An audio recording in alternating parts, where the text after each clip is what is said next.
What's up, fight fans? Welcome to Triple THS, brought to you by Countermove Fantasy MMA at countermove.com. I'm the early access Steam program of mixed martial arts, Tommy Toehold. Today, my UFC Fight Night Countermove picks ×2. Let's do this shit! Fight fans, there are 2 motherfucking cards this Saturday, and you're gonna love and watch both of them, damn it. On one end of the world, Michael Bisping and Luke Rockhold are gonna punch and kick the shit out of each other because they fucking hate their guts. And on the other end of the world, Shogun returns for a fight with his longtime and bitter rival, OSP. I'm just kidding, they don't give a shit about each other, but it's still gonna be an awesome fight. Add on top of that about 25 other fights, and you've got a whole fucking day of MMA from the time you wake up to the time you go to bed. And because fights all fucking day are the shit, the good folks at countermove.com have decided to make what is already the fucking shit that much more the shit. Because we're doing a combo tourney for both cards. That's right, a combo tourney. Combo tourney. It's gonna be fucking amazing, fight fans. Both cards thrown together to make one giant fantasy MMA game that's gonna last all Saturday, and the winner gets $1,000 fucking dollars. What more could you possibly want, fight fans? What, you want me to explain how to play fantasy MMA and break down every single fight on 2 cards and then give you my picks? You fucking got it. You know why? Because I love you. If you're unfamiliar with how to play fantasy MMA, let me tell you, you're missing the fuck out, and by the end of the video, you're gonna wish you could have built a time machine and go back and experience it on every single one of your favorite cards. The first thing you need to do is get on the internet and head to countermove.com. Once you get there, you're gonna notice professional hot person and distance running Jedi Natasha Wicks.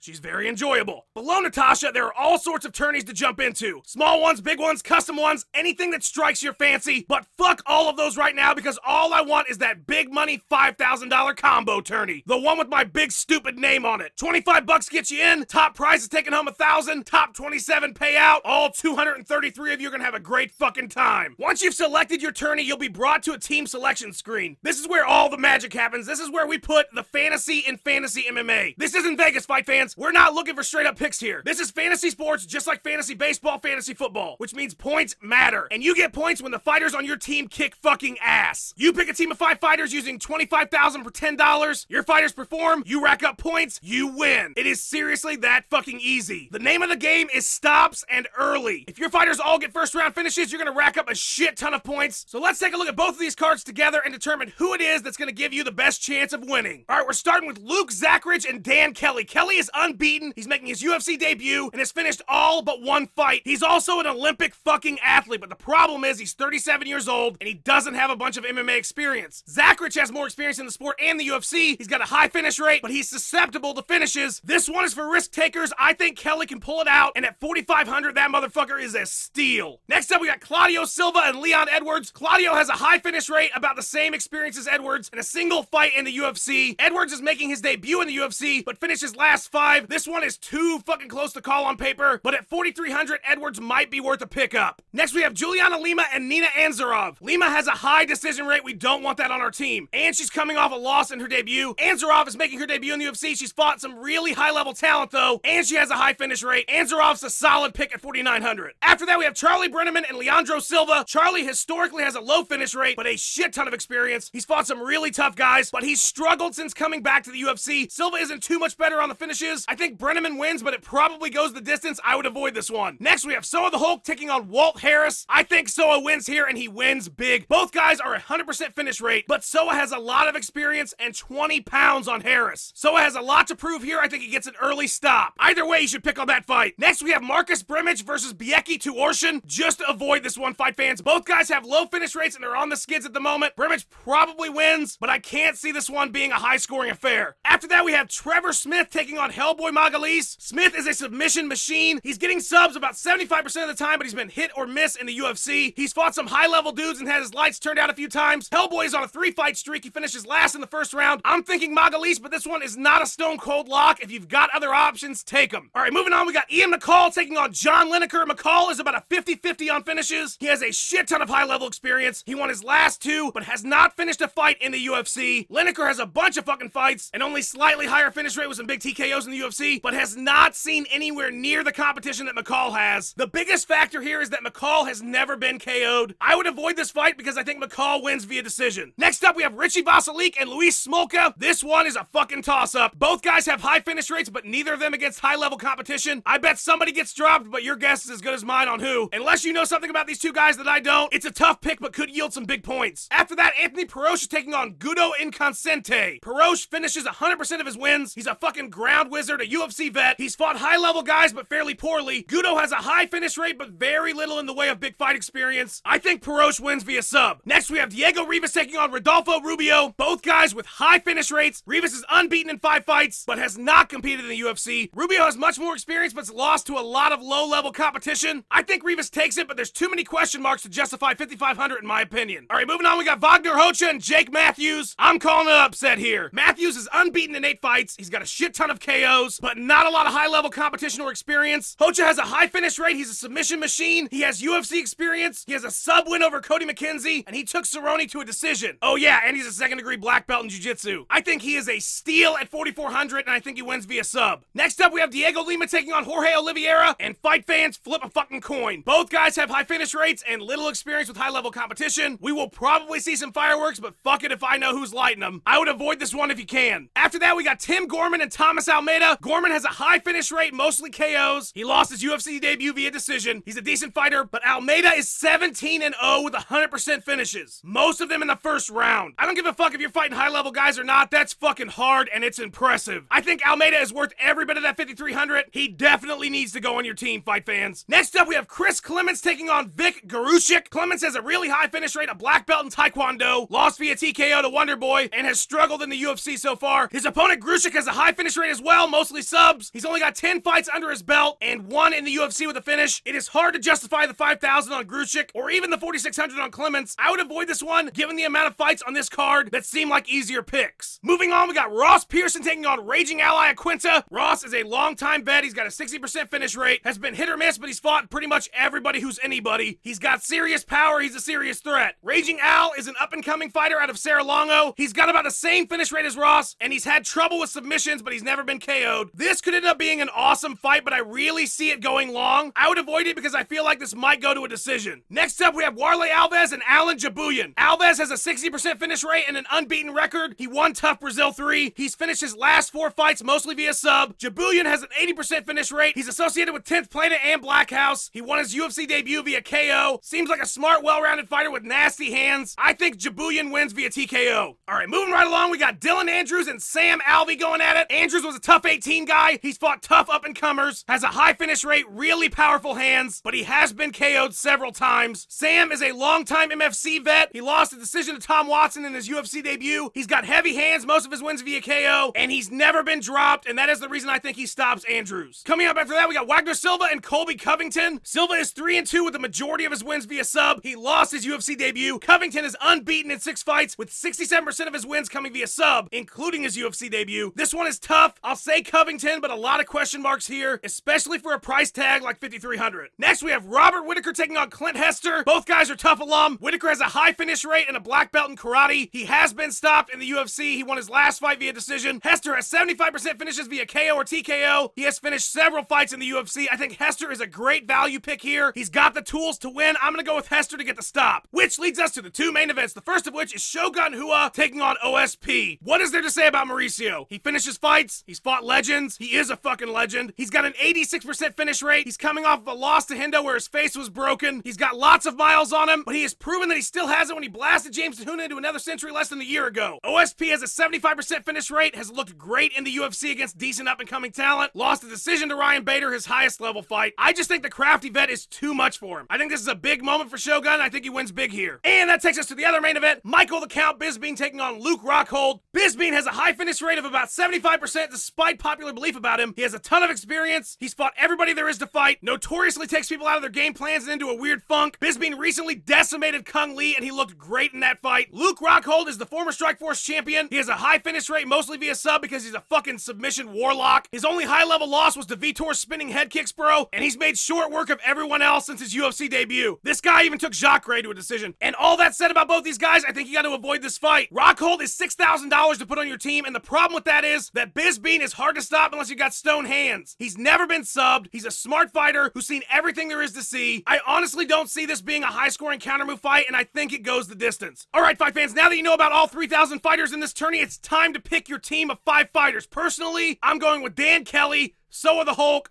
Wagner Hocha, Thomas Almeida, and the Shogun. Once you've got your team, hit the play now button, invite some friends, and come Saturday you can check the leaderboards to see how you're holding up against everybody else in the tourney. It's a UFC all-day doubleheader. You know you're gonna watch it, and if you play in my combo tourney, you're gonna have the most fucking fun you've ever had, because all 20 plus fights are gonna mean something to you, because either you or your friends are gonna have somebody on their team, and it's never too late for a KO. So invite your friends, invite your fucking mom, invite your neighbors you hate, invite everybody. Get your ass in my tourney, get in any tourney you want. Just get your ass to countermove.com and play fantasy MMA. It's fucking awesome, fight fans. And guess what? Since I love you guys so much, if you deposit any money from now to the fights using the promo code DIRTY30, you're gonna get a 30% bonus on your deposit. How fucking awesome is that shit? You're welcome. For everybody Triple THS, I'm Tommy Toehold. I will see you on the leaderboards. Literally, I will see you. That doesn't mean I'll actually be there, though.